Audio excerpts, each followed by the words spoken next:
Are you thinking of starting a recycling business in New Jersey and wondering whether you need some kind of permit or approval from the New Jersey Department of Environmental Protection, or NJDEP? Or maybe you're hoping that there's a way you can be exempt, avoiding that permit altogether? Or perhaps you've just heard the term exemption and want to understand what that means and whether it applies to your business? If any of that sounds familiar, you're in the right place. In this video, we'll walk through the most commonly used recycling exemptions in New Jersey. I'm Doug Ruhlin, Principal Environmental Consultant here at RMA. We've likely helped more businesses use recycling exemptions in New Jersey than anyone else. And while we'd be happy to file one for you, the good news is most folks can save time and money by handling this themselves. So let's start with, what is a recycling exemption? First, let's be clear on how New Jersey defines a recycling facility. If you receive, store, process, or transfer recyclable materials, you're operating a regulated recycling facility. You don't need to be doing all four, just one qualifies. So what then is an exemption? A recycling exemption is a written rule from the DEP that says if you meet these specific conditions, you don't need to apply for a full solid waste permit, like a general recycling approval. These exemptions are limited, specific, and highly conditional, but they can be a huge win. Note, an exemption doesn't mean you're exempt from everything. You may still need local zoning approvals, permits for stormwater, air emissions, or wastewater, but you don't need a full recycling approval, and that's a really big deal. Now, why use a recycling exemption? Applying for a full DEP recycling permit can be very costly and very time-consuming. We might be talking about tens of thousands of dollars and often 2 years or more to get approved. An exemption, on the other hand, is typically free, faster, and more like a notification than an application. If your operation qualifies, you can often submit the required documentation yourself. Some businesses use exemptions as a permanent solution. For instance, many tire recycling operations work successfully under exemption number 5. Others use exemptions as a low-risk starting point, testing the waters before investing in a full approval, although the DEP discourages this gateway use. Another issue is local policy. Many New Jersey counties are effectively closed to new recycling approvals. In those cases, an exemption might be your only path forward. So with that, let's talk about the most common recycling exemptions in New Jersey. Out of the 24 total exemptions listed by the state's solid waste regulations at NJAC 7:26A, here are the most common and we feel the most useful. By the way, the numbers we use are those from the listing straight out of those state regulations. Let's start with exemption number 1, otherwise known as the wrap or manufacturer's exemption. This exemption allows businesses to reuse materials in their own manufacturing process, essentially a closed loop system. The two most common uses are probably asphalt plants incorporating recycled asphalt pavement, or RAP, into new asphalt mixes, or wooden pallet operations who dismantle and reuse wood to make new wooden pallets. Key conditions here are that the material must be reused by the same business and no resale of the recycled raw material itself can occur.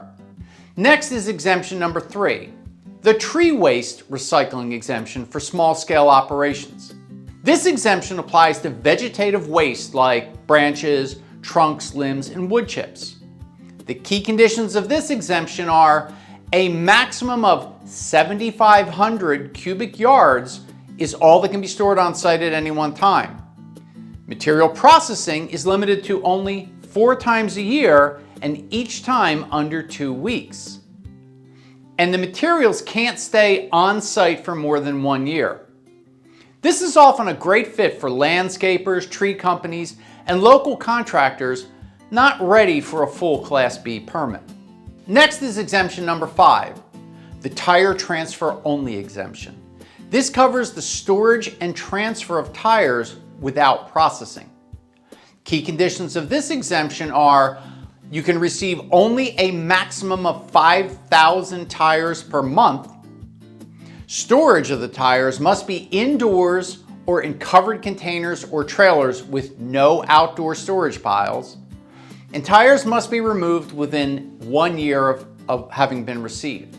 This exemption is widely used by tire dealers, garages, and small transfer stations. It's straightforward and surprisingly flexible. Our next exemption is number 7, the temporary storage of Class B materials. This exemption allows short-term storage of Class B materials like concrete, asphalt, and wood debris. The key conditions of this exemption are that the maximum storage time can only be 60 days, and there can be no processing at all. Materials must be stored in sealed containers that prevent runoff or leakage.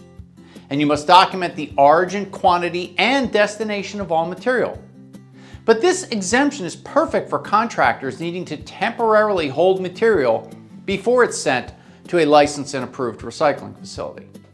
The next one is a good one for small composting operations, which is exemption number 13, the yard trimmings composting exemption. This is a favorite of municipalities, landscapers, and farms who compost leaves, branches, and some grass.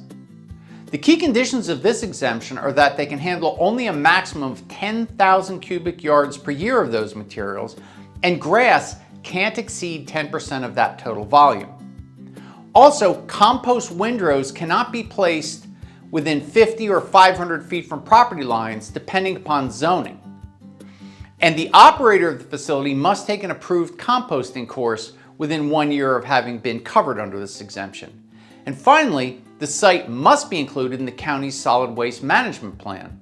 While this one has more requirements, it's still easier and faster than securing a full Class C recycling approval.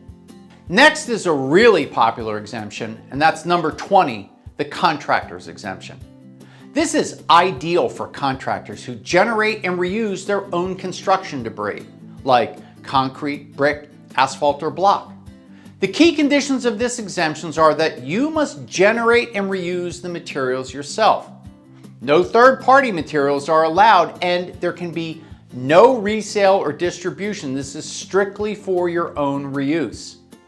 This is a top choice for road contractors, builders, and demolition outfits that recycle materials themselves, but again, there can be no sale of this material. And finally, exemption number 22, the limited leaf and grass transfer exemption. This is a straightforward exemption for receiving and transferring small volumes of leaves and grass without composting or processing. Key conditions of this exemption: a maximum of 3,000 cubic yards per year of leaves or 1,000 cubic yards per year of grass can be managed under this exemption, no more. There can be no processing, just temporary storage and transfer. This is commonly used for public works departments, landscapers, and community composting groups. Okay, some final thoughts. If your operation fits into any of these common exemptions, you can save a significant amount of time, money, and paperwork. But be warned, each exemption comes with strict criteria and the rules can change. Some of these exemptions are under review by the DEP right now, so it's critical to stay up to date. Hey, but that's where we come in. At RMA, we help businesses just like yours navigate these rules.